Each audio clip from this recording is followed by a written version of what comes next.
Good afternoon सबैजनालाई। म पेमा फेरि तपाईँहरूको अगाडि सानो भिडियो लिएर आइरहेको छु। अन्त आज मेरो भिडियोमा चाहिँ म यो सफा गर्दैछु। मेरो रासिन खुर्सानी र यो ब्रिन्जल अस्ति पनि सफा गरिदिएको थियो, तर के गर्नु रेनी सिजन भएर सबैमा फेरि यत्रो लामो झार हुनेछ। सो त्यसले गर्दा यसलाई सफा गरिदिँदैछु म।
अब चाहिँ मैले गोरिसक्यो।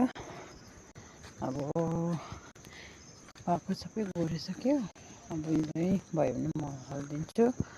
यसलाई अब बेसी उयो गर्नु हुँदैन, यो फुल सबै झर्छ। फल्नु पनि सक्यो, त्यसले गर्दा यो फुल झर्छ। त्यसले गर्दा बेसी भित्र पस्दिनँ। अब चाहिँ मल हाल्छु। त्यहाँदेखि चाहिँ उयो गर्छु, यसमा यतिकै राख्नुपर्छ। बेसी उयो गर्नु हुँदैन, पस्नु हुँदैन। हेर्नुहोस् न, फुल्दै रहेछ बोटहरूमा। यो चाहिँ मेरो यो टमाटरले चाहिँ थाङ्ग्रो दिनुपर्ने छ। यो चाहिँ काँक्रा फुल्दै रहेछ क्युकम्बर।